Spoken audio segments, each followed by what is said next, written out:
biso wana tozala nzela toke Suisse bala mayele coordinateur ye wala azokita babi balukuna à tout toujours le cordon est là coordinateur tozokende wapi toke Genève na siège ya Nations Unies toke kaka mpona kolobela likambo ya mboka na biso Congo et la suite pour expliquer bino kuna parce que na tongo tosala une petite réunion ya biso na biso et là vous voyez qu'est-ce qui va se faire Ingeta dans un hôtel et puis on reste en hôtel Ingeta parking banini tozo ambition surtout tozo continuer nzela tozo kene Suisse Genève toke ko dénoncer ba malheur na bino tokumbi ba kuruze bo romona ngo toke ko dénoncer ba malheur ba souffrance na bino pe pa bozali boluka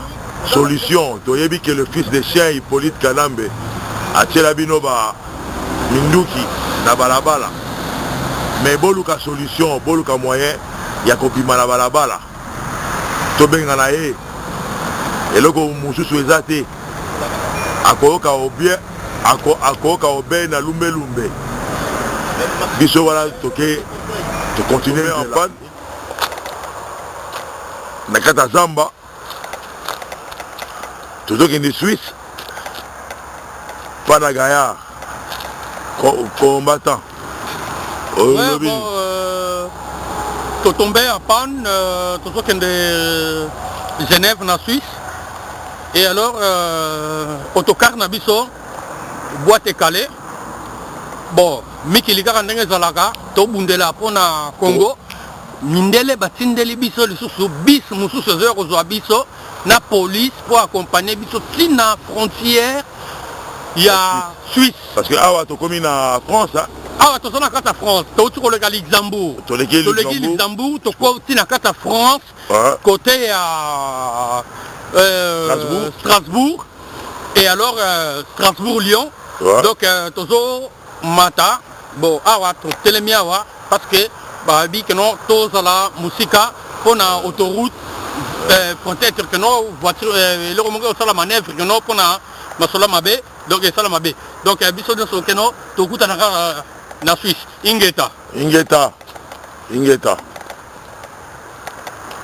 todaele biso awa tokozwa biso mosusu eza koya wana toza na kati ya pays moko organisé toluwaki biso na agence ezotindela biso biso mosusu toza ya kokangama awa na kati ya zamba mpona Congo tokolemba te tokotika te mpona ekolo voilà baya ya nyonso baza wana mpona ekolo ingeta donc tala bana membre mosusu baza kuna bino boyebi kaka tokokumba bakuruze na bino na Genève baza Genève il faut bamona bao nyonso bawa na Congo toye na bibembe na biso toye kolakisa ngo na monde toza kotambola tokolemba te tokotika te ingeta voilà tous les combattants sont là bacombattants à peuple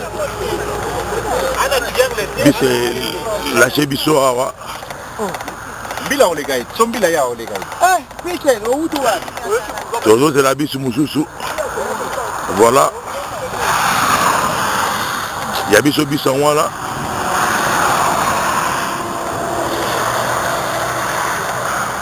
tokolemba te tokotika te ate kufi tokokontinue na makolo tokokende kodénonce baliwa na bino baasasina na bino oyo Hippolyte azosala contre bino bandeko na biso tokolemba te tokotika te biso yango wana etelemi wana eza en panne tozozela biso ya remplacement ezoya mpona tocontinue vers Suisse awa toza la France omoni babombi biso awa na refuge moko ya sécurité ya autoroute ingeta tolemba te ingeta donc voilà mais avant bakende iputi tolongola biloko na miso baye ko dépanner biso toza toujours awa la libanda bomoni ba mécanicien baye ba ingénieur baye bato nyonso baye ba mécanicien ba dépanneur police française et zawana tout le monde est là pour la dépanner biso. Voilà un état de droit au Tolingi et dans la Congo. Ce qui est simbité baye ba meka ko bongisango ce qui est simbité bus ya dépannage et koya mbalamoko. Voilà un état Tolingi pour la Congo.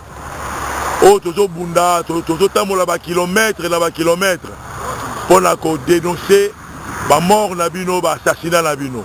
Ingeta tolembate ba combat molili ezali mais ba combattant onosto ozomona ba ali wana ingeta donc ngete tolobaki tozolembate bomoni oyo bus elâché biso yango oyo ekufi yango oyo et bus ya remplacement yango yeye va remplacer biso bus mbalamoko tozo continuer tozo kende Genève tozo ki pan awa na France tozo continuer omoni transfert ya bus tolembi tozo kende na ba Kourouze pour dénoncer l'assassinat ya Hippolyte Kanambe. Tokolemba te, tokotika te, tokosundola bino te. Ingeta bayaya. Ingeta. To chandi. Tongo etani. Toza la frontière à Suisse, tokoti. France etikali kuna. Côté kuna Suisse. Bozomona kuna bakomi Basel, je crois Bozomona. Basel, c'est la première ville à Mounine de retomber dans l'eau. Dans le bino bomoni, bandeko la bino bazo lembate, bazo continuer, balali na nzela, tokei juste car après la kokeneko dénoncer ba crime na bino et to luka solution na bino elongo ya ko bengana Hippolyte. Voilà, tout à la frontière. Tokoluka moyen ya ko bengana yepe. Tokolembate, nzela tokokendele yango la kuna. Tokotika bino te, tokolembate. Toke koloba la mokili ke Hippolyte aza assassin, Hippolyte asala bino boye, Hippolyte asala boye. Ingeta bayaya. Tolembate, totikate. Ingeta. Nyonso bayibaka na Congo tina ya biso na epai na bango ezali nini mbala ya oyo eleki tokendaka Paris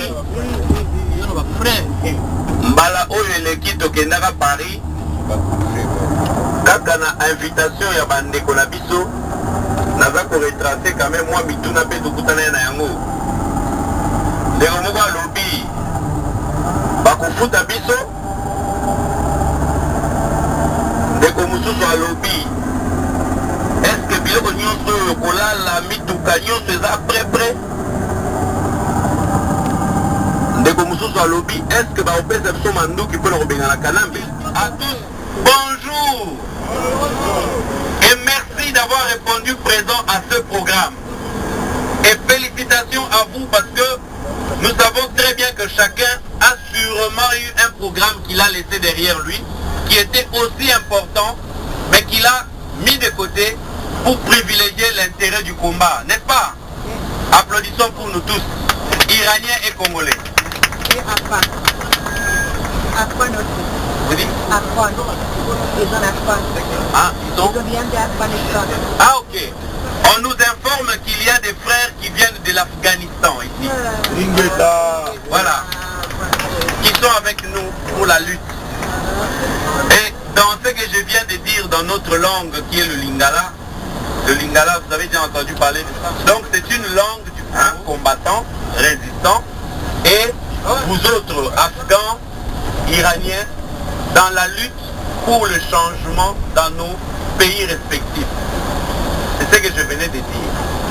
Alors cette relation est basée sur la fraternité d'abord. Nous avons l'obligation d'être fraternelle les uns envers les autres, étant donné que la lutte, c'est une lutte qui est presque pareille. Pourquoi chez vous, n'est-ce pas qu'on tue les innocents? C'est la même chose que nous vivons chez nous. Chez vous, n'est-ce pas que les élections sont truquées? C'est ce que nous vivons aussi. Les différentes libertés des populations ne sont pas respectées aussi au Congo qu'en Afghanistan et en Iran. C'est pourquoi vous voyez que les quelques Congolais que vous avez vus ici, qui ne sont qu'une représentation des autres Congolais qui ont eu des empêchements, se sont mobilisés pour accompagner, j'ai dit bien premièrement, accompagner l'invitation et accompagner la rencontre qui est au départ iranienne, et deuxièmement pour internationaliser notre cause. Les deux, les trois causes ou encore les causes des autres peuples qui n'ont pas encore compris l'intérêt de se mettre ensemble, que ce soit en Côte d'Ivoire, en Angola ou dans quel autre pays où la situation n'est pas démocratique. Nous pensons au niveau de notre organisation que je vous fais connaître, la force du combat intelligent, en sigle la FPI. Voilà, ton côté Genève, ton l'équipe Bangomba, ton l'équipe Babibale, Kakapona, Bomema, ba crime nabino devant face à mort, Batubaye Bakri Hippolyte Kanambe, Aza quoi assassiné. Et puis qu'à la caca n'est moi la thé.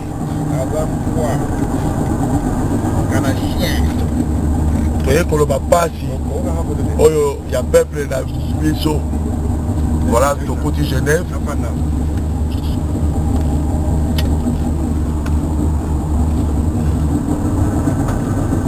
Toujours ça là n'a pas moyen. Oh biso tout ça na yango. Bino pekuna ceux qui moyens aller. Boluka moyen beau ça là. Na ba moyen oyo bino bokozana na yango to pouvoir ko bengana ye pour la ko sauver ba vie na biso moko. Voilà Genève to komi comme les babi kaka no nyozo tout moni na ba nzela pour la to koma awa mais to lembi ce gars to kanisi kaka souffrance na bino ce gars to kanisi ba assassinat na bino bala moko courage il y a qu'à continuer, il y a qu'à kende koloba baboma intel baboma tel nous avons de colabiso donc ok qu'on va na silence wala te donc il était comme ba complice il y a wala tout tambola donc il na musika ba futa ka pe bisote to tika binote to kolemate ingeta bala maele bala bayo kaka bala vérité des urnes bala baboyi ko bima balage baboyi ko bima ba complice ya ba crime ya Joseph Kabila di Hippolyte Kanambe le fils de chien biso tokobanda te tokolemba te tokosika te tokokata bangomba lisusu bibale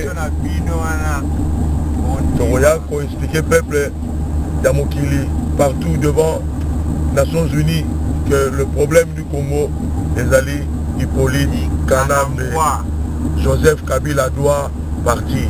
Les Kamutoyeli Awa, Yangwana, Ingeta Bayaya, aussi la terre, Tokotikate, Tokolembate, Bino Batu Bokolemba Biso, Biso Tokolembate, Tokotika Bandekola Biso, Tokovenger Bango, par tous les moyens Tokovenger Bandekola Biso. Ceux qui sont sali à monter, tous à lâche. Ingeta, Toye, Nege Toloba qui est à Genève.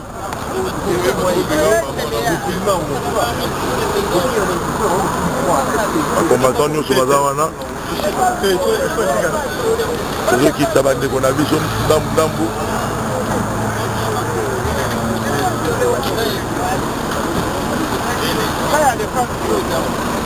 wapi yango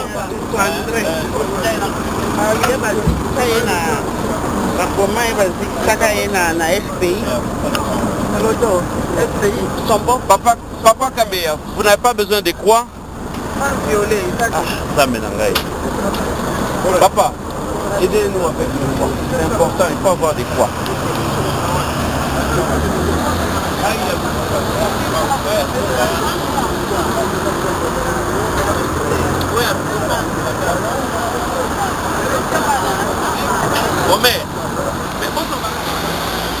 Devant le siège des Nations Unies, à Genève, Toye, Nabi Bemenio, Soya Kabila, la cimetière, Toko Kumbiango, Bisowana.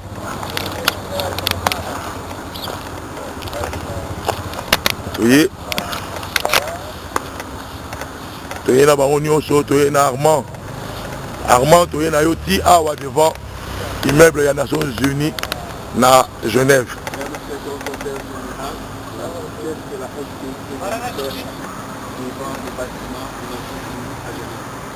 Merci, nous sommes venus ensemble avec tous les membres importants et responsables du groupe pour venir internationaliser la cause de notre pays. Notre pays, comme vous savez, est en train de connaître une page noire qui n'a pas de nom. Et vous savez, comme on l'a écrit ici sur ces calicots, non-assistance à un peuple en danger. Ça veut dire que nous sommes venus dire devant le bâtiment de Nations Unies et devant les responsables de cette grande organisation.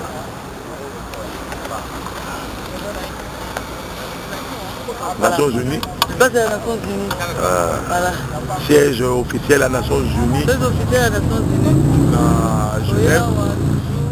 Dans le cadre kaka mpona combattre mpona makambo ya mboka na biso et baoviole bamama baoviole bana comme na oviole na bapapa donc aucune dignité mpona biso mpona bafemme congolaise yango toyebi po to revendiquer pour qu'on se fasse encore entendre tolembi babiloko wana stop à la guerre puis Kabila dégage. Voilà, merci. Là, ce sont les noms des morts qui combattent chez nous. Pas nécessairement, parce que je ne sais pas, chez les musulmans, il n'y a pas de croix. Hein. Ah, voilà. Nous, oui, nous sommes... Ah oui, c'est vrai. Mais nous, en tout cas, les morts... Parce que c'est oui.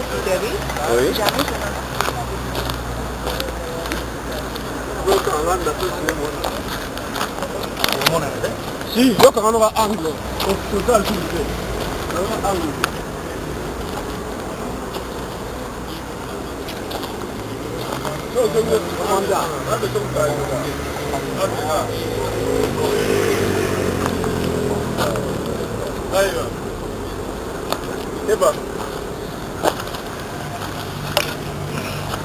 Armand, Mutumoko Akumba Armand Kuna.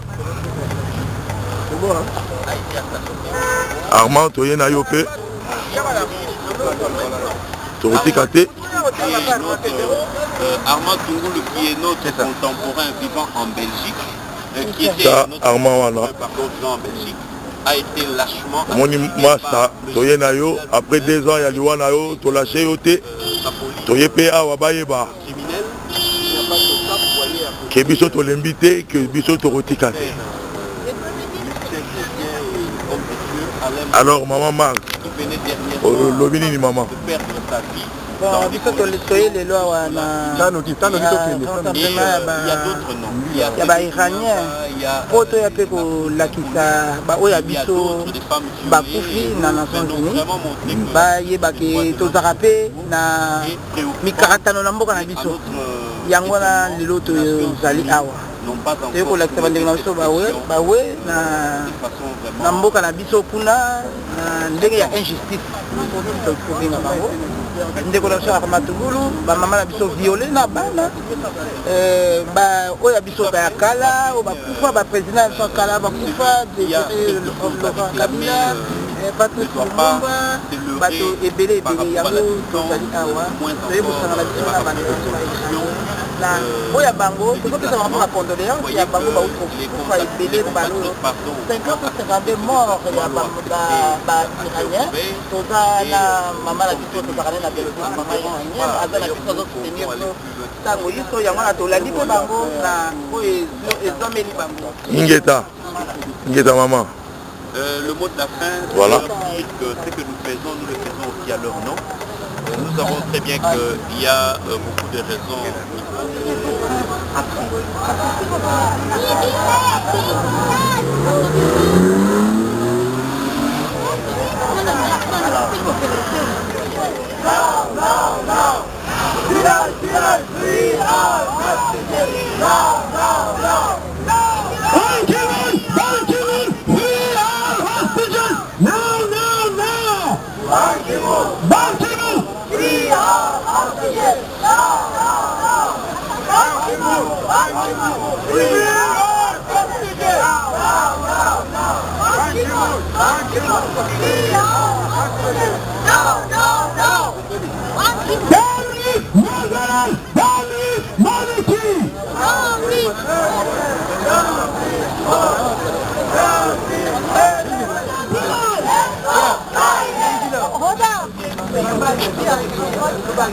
Alors, expliquez-moi Bandeko Tozali awa. Bon, alors tu as un cadre de Suisse, à Genève, tu as un soutenir les Irakiens, dans un otage pour la donc, il y a un peu de temps où dans le monde, il y a un monde où il y a l'expérience.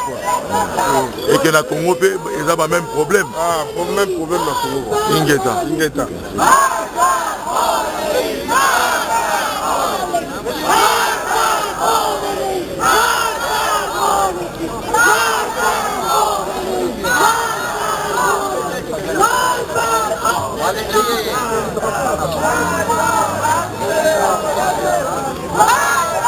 C'est comme Genève, bon, Ingeta, tout à l'heure on a 4 à Genève, tu es manif, la bande de Konabiso iranien, tu es toujours pour un soutien à Bango, et puis pour soutenir le Bango, na assassinat les Kanamboka na Bango, na arrestation arbitraire, comme pas na Bisopé, moi Nandeke, Aridi politique à Nambe. Alingi ko dégager dans Mboka na bisote il faut zonga na Rwanda donc tokoti qu'elle a tenté pour 2016 et ko kela na ebonga wana a libérer Congo Ingeta Oui, Patrick Chibango. Kolobini toza devant ces Nations Unies à la Genève. Toye awa parce que toza na ba partenaire pe tozara na bango ba iranien ba to résistance bango pe ba netumba moko na biso ko libérer pe mboka na bango yango wana désormais toza ko sala makambo presque esika moko awa toye na Nations Unies boyebinge na Congo ba kufi mingi pe baza ko continuer ko kufa na Congo ba prisonnier politique bazali ebele mingi ba o nyos ba contre Kabila baza ko subir makambo ebele yango toye na Nations Unies esika wapi droit de l'homme et Sengeli kozala défendu toye awa pona kolobela monsieur Ban Ki-moon que na Congo eza malamu te na Congo situation eza koleka bien te yango wana toye lisusu pona kotombola mongongo kotia makelele koleka moke ya makelele to ebele ya makelele ototiaka et bongo bato babundi pendant combien d'années bato 48 ans résistance iranienne ebunda biso petro landi komba ya bato lokwa bapapa Tshisekedi eza déjà na ba 30 et quelques mbula ya balumumba kutu tozongi sima eza na plus de 50 et quelques mbula donc biso pe lokwa toza na kati ya etumba oyo tozo continuer ya bapapa na biso bapère de l'indépendance bapère de la démocratie nous battons aussi pour un combat intelligent aussi intelligent de sorte que tomema mboka na biso na vraie libération. Ingeta. Tu sais qui est du président? Président toujours. Et puis vérité des urnes tokolemba yango te. Pe Kabila dégage, ça c'est vraiment le maître mot. Tokoti kate bomoni biskatoye plus de 1000 km to tamboli na bandeko bona koya kotombola mongongo ya Congo.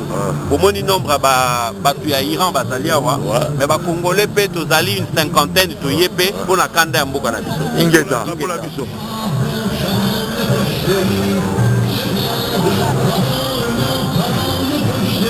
Tozawana devant siège des Nations Unies, la Genève, Au lobby doyer pour la biso penda. Où est la marche à Iranien? Doyer là nous pas Dubaï ba.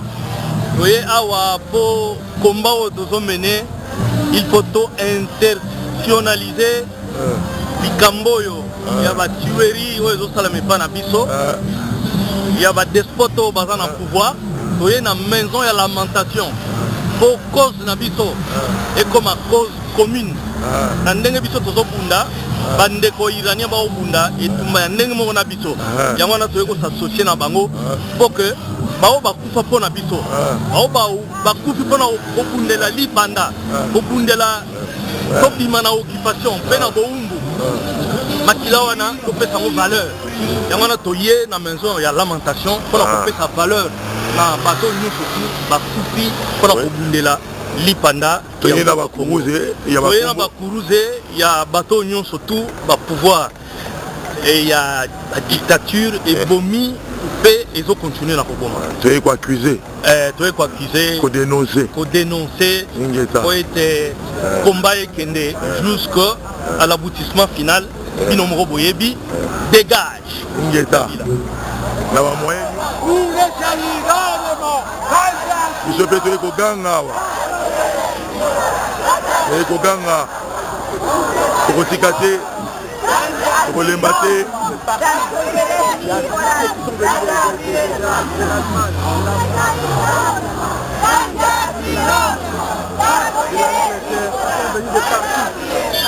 omoi ndenge po tobimaka mpona Congo. Cela ne veut pas dire qu'ils pensent tous la même chose. Chacun peut avoir sa pensée, sa façon de lutter, mais cela ne les empêche pas de dire ensemble.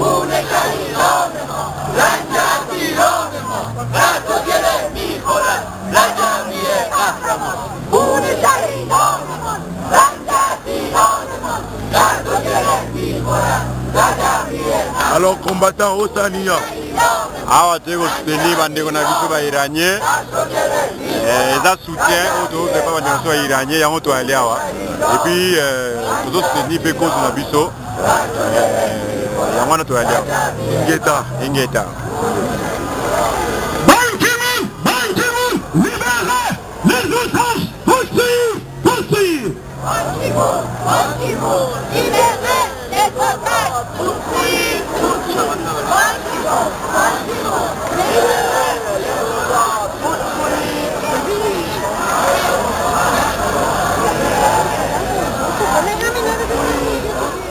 D'abord, c'est un crime de guerre.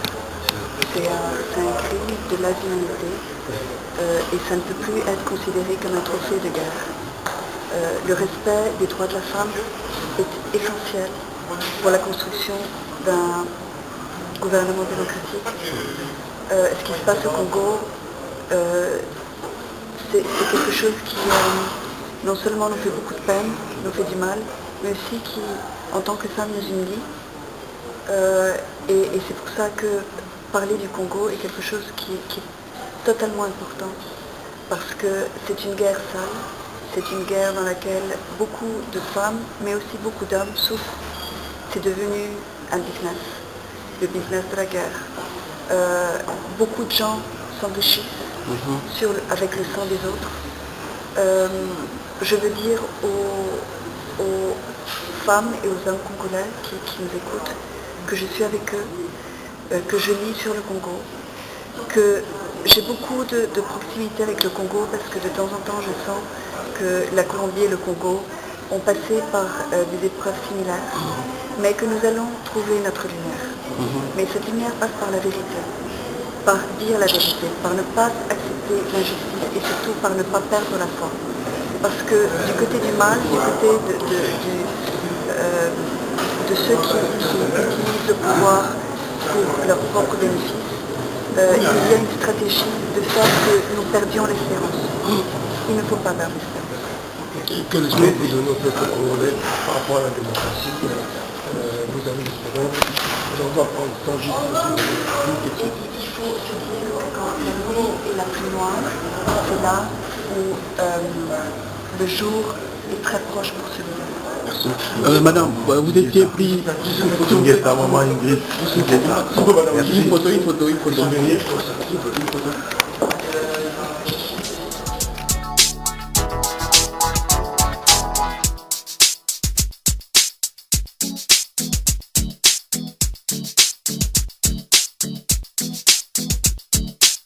butu butu